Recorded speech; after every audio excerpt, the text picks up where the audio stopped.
La scène que vous vous apprêtez à visionner est tirée d'une histoire vraie.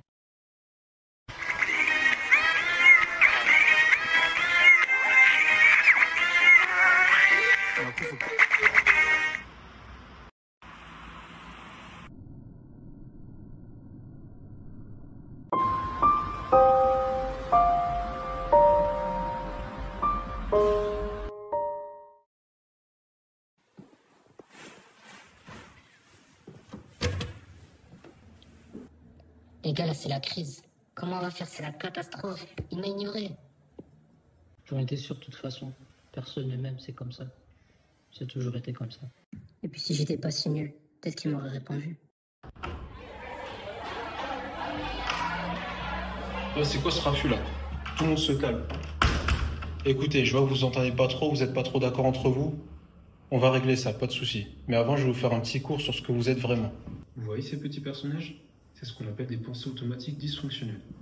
Elles sont le fruit d'un traitement de l'information biaisé, ou ce qu'on appelle plus communément des distorsions cognitives. Ces distorsions cognitives sont elles-mêmes le fruit de l'activation d'un ou de plusieurs schémas dysfonctionnels. Les schémas cognitifs sont, d'après Beck, des structures abstraites de représentation des connaissances et des expériences antérieures inscrites en mémoire à long terme. Ce sont donc des structures stables et qui se construisent tout au long de l'enfance. Chaque schéma est un ensemble de représentations inconscientes, sensorielles, motrices, conceptuelles et verbales qui forment une structure cognitive stable. Ces schémas vont venir filtrer l'information issue de l'environnement et aboutir à ce qu'on appelle des événements cognitifs. Ces événements cognitifs vont venir maintenir ou activer certains comportements. Pour illustrer tout ça, reprenons l'exemple de mon ami qui ne m'a pas salué tout à l'heure. Ici, la perception d'une situation plutôt anodine va venir activer un schéma qui me dit « je ne suis pas digne d'intérêt ». Admettons que ce schéma est assez profond et s'est construit pendant mon enfance, il va être activé de manière privilégiée. Au niveau intermédiaire, admettons que certaines distorsions cognitives sont venues altérer mon jugement de l'information, comme par exemple la disqualification du positif. Ce traitement altéré de l'information va donc venir teinter mon jugement et influencer mes pensées. Je me dis automatiquement, il m'a ignoré, c'est qu'il m'aime pas. En conséquence à ces pensées, je vais peut-être me sentir triste, seul, voire abandonné. Et pour ce qui est des comportements, plusieurs alternatives vont se poser à moi. Première alternative, je peux faire le choix de demander directement à mon ami s'il ne m'a pas vu. Ou le comportement le plus probable face à ces pensées, je remue toute la journée, je décide de l'ignorer lui aussi à son tour. Et là, vous pouvez vous demander, mais comment on fait face à ces pensées? Elles sont automatiques, on peut pas les contrôler. C'est là que la restructuration cognitive intervient. Première étape, identifier là où les situations dans lesquelles là où les pensées peuvent intervenir. En deuxième étape, on va repérer là où les pensées automatiques qui arrivent lorsqu'on est face à cette situation. Après avoir identifié les émotions associées à cette pensée, une première étape va être d'évaluer la validité de la pensée ou faire l'examen des preuves. Après avoir fait l'inventaire des preuves pour et des preuves contre cette pensée automatique, on va formuler des pensées alternatives. Pour explorer efficacement ces pensées dysfonctionnelles et évaluer leur niveau de croyance, on peut s'aider d'un outil fréquemment utilisé en restructuration cognitive, appelé le questionnement socratique. Le principe est simple, on va poser plein de questions à l'interlocuteur afin de focaliser son attention sur le problème et l'aider à développer des perspectives qui sont autres que sa pensée.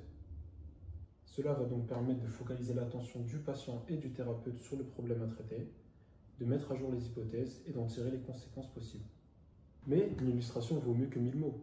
Alors c'est parti, allons restructurer. Ok, donc à nous deux. Donc si je comprends bien, là tu me dis que tu as croisé Paul hier, tu l'as salué et il t'a ignoré apparemment, c'est ça? Bah hier j'ai croisé Paul dans la rue, je lui ai fait un grand geste pour lui faire coucou et il est passé sans me regarder. Il m'a ignoré, je pense qu'il m'aime pas. Donc toi t'as tout de suite pensé, il m'a ignoré, donc il m'aime pas. Bah ouais, il est passé sans me répondre, il aurait au moins pu me saluer quoi. La moindre des choses. Je me suis senti triste, rejeté, comme si j'avais fait quelque chose de mal. Ouais, est-ce que t'as des preuves qui soutiennent cette idée? Est-ce qu'il t'a déjà ignoré auparavant? Ou c'est la première fois? Non, il m'a jamais ignoré, pas que je me souvienne en tout cas. Ok, donc tu penses qu'une seule action, comme ne pas te saluer, définit la manière dont quelqu'un ressent des choses pour toi. Ah, c'est vrai que c'est un peu exagéré en vrai. On est d'accord. Ok, donc imaginons maintenant que t'as un de tes amis qui viennent te voir et qui te disent hier je passais devant un de mes potes, je l'ai salué, il m'a ignoré, et je pense qu'il m'aime pas. Qu'est-ce que tu lui dirais toi? Qu'est-ce que je lui dirais? peut-être de pas faire des conclusions aussi rapides, quoi. Après tout, c'est peut-être juste qu'il a pas vu. Ok, donc si j'ai bien compris, si un de tes potes te dit ça, c'est peut-être qu'il prend des conclusions un peu trop hâtives. Mais si c'est toi, ça veut dire qu'il t'aime pas, c'est ça? Tiens, on va faire un truc. Imaginons que tu étais à la place de Paul. Ça pourrait être quoi les raisons qui font que tu pourrais ignorer quelqu'un si t'as salué? Bonne question, peut-être que j'aurais pu être distrait ou que j'étais dans mes pensées, ou que je l'ai juste pas vu tout simplement. Maintenant, est-ce que tu penses que éventuellement Paul aurait pu avoir ce genre de pensée, qu'il était peut-être distrait ou ailleurs? Ouais, c'est possible, hein. C'est possible. Après, j'étais pas dans sa tête à ce moment-là, donc je sais pas. Je sais pas en fait. On est d'accord, tu connais pas ses pensées. Tu lis pas dans sa tête. Ok, d'accord. Donc maintenant qu'on s'est mis du point de vue de Paul, qu'on a fait l'examen des preuves, est-ce que tu aurais des pensées alternatives? Bah maintenant que j'ai tous ces éléments, je me dis que peut-être en fait il était distrait. Et puis en fait, je le connais, Paul, il est souvent distrait. Hmm. Donc ouais, c'est possible. Peut-être que ça n'a pas de lien avec le fait qu'il m'aime pas, hein. Comment tu te sens avec cette pensée? Ah bah là, je me sens mieux.